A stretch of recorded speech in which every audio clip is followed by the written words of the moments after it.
கமெண்ட்ல ஒருத்தர் சிவசூர்யாங்கிற பேரை சாப்பிட சொல்லியிருக்காரு. அதை நாங்க இன்னைக்கு சாப்பிட போறோம்.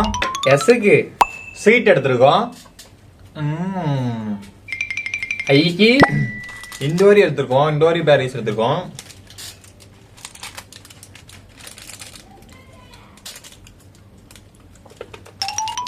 வீக்கி வெங்காயம் எடுத்திருக்கோம்.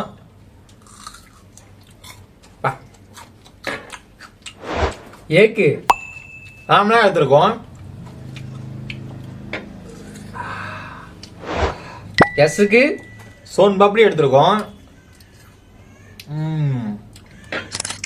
யூக்கு உப்பு பிஸ்கட் எடுத்திருக்கோம். ஆருக்கு ரசகுல்லா எடுத்திருக்கோம். எனக்கு பிடிக்கும், உங்களுக்கு பிடிக்குமா? கமெண்ட் சொல்லுங்க. ஒய்க்கு எல்லோ கலர் பிஸ்கட் எடுத்திருக்கோம். என்ன உலகமே தெரியுது. ஏக்கு அவ்வளோ எடுத்திருக்கோம். சிவசூர்யாங்கிற பேரை சாப்பிட்டு முடிச்சிட்டோம். அடுத்து என்ன சாப்பிடுறதுன்னு கமெண்ட் பண்ணுங்க. சப்போர்ட் பண்ணுங்க. வீடியோலாம் ஷேர் பண்ணுங்க.